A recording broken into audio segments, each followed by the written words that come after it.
नमस्कार मंडळी, मी बनवणार आहे आज सोयाबीन कोफ्ता करी। त्यासाठी लागणारे साहित्य: भिजवलेले सोयाबीन, एक उकडलेला बटाटा, थोडं बेसन पीठ, लाल तिखट, हळद, मीठ, थोडीशी कोथिंबीर आणि हा तळलेला कांदा आपल्याला नंतर शेवटी वापरायचा आहे। आपण आधी सोयाबीन मिक्सरवरून बारीक करून घेऊया। उकडलेला बटाटा थोडा खिसणीने असा बारीक करून घ्यायचा।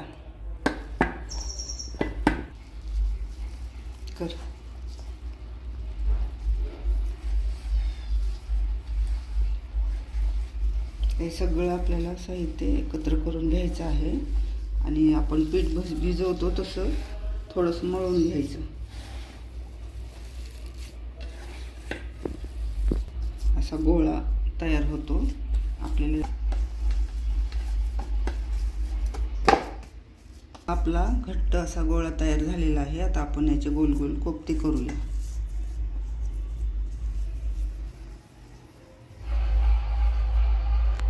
छोटे मोठे आपण कसाही आकार देऊ शकतो, असं काही नाही।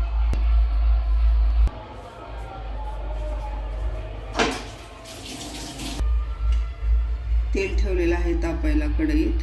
आता आपण हे गोळे तयार केलेले तळून घेऊया।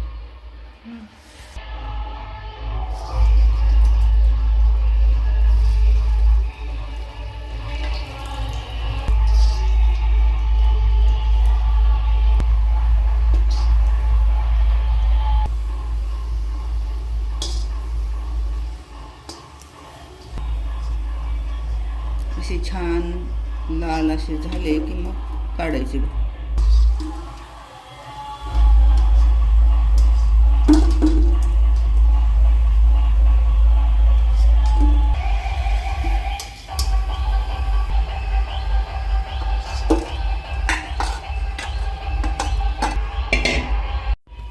आपले कोफ्ते तयार आहेत तळून। आता आपल्याला कोफ्त्याला लागणारे ग्रेव्ही तयार करायची आहे। त्यासाठी एक टोमॅटो, एक कांदा, लसूण, जिरं, दालचिनी आणि एक विलायची, थोडेसे काजू, सुकं खोबरं आणि कोथिंबीर। आता हे आपल्याला मिक्सरवरून काढायचं आहे बारीक।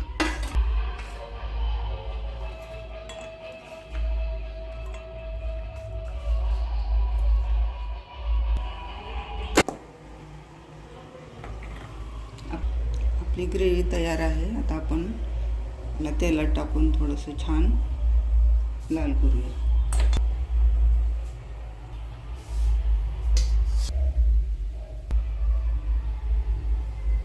आपल्याला पाहिजे तेवढं तेल टाकायचं। आपलं तेल गरम झालेलं आहे।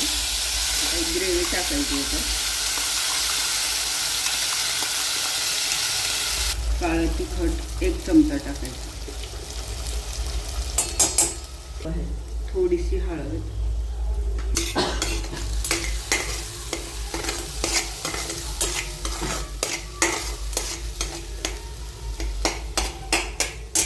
करीसाठी लागणारं गरम केलेलं उकळलेलं पाणी पाहिजे आपल्याला। मीठ, आपण कोफ्त्यात मीठ टाकलेलं आहे आधीच, थोडंसं कमी टाकायचं।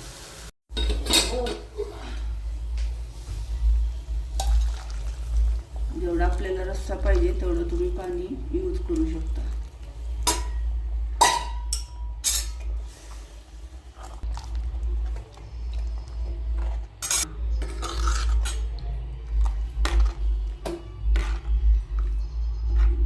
हे कांदा तळून घेतलेला आहे। तळलेल्या कांद्याचं हे उरलेलं तेल आहे। ह्या तेलामुळे खूप छान टेस्ट येते। आपण थोडंसं वरतून टाकायचं आहे असं। आधी तयार ग्रेव्ही करताना थोडंसं तेल टाकायचं, नंतर हे वरून थोडंसं तेल टाकायचं।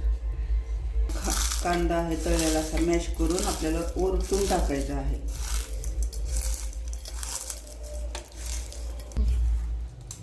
हा कांदा असा टाकायचा वरतून।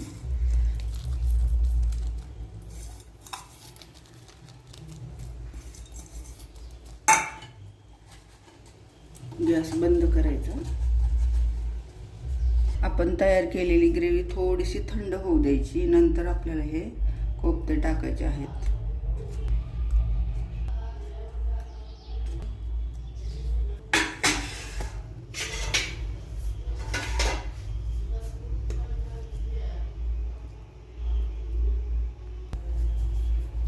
थोडीशी कोथिंबीर टाकायची. तयार आहे आपली गरमागरम खूपच टेस्टी अशी सोयाबीन कोफ्ता करी.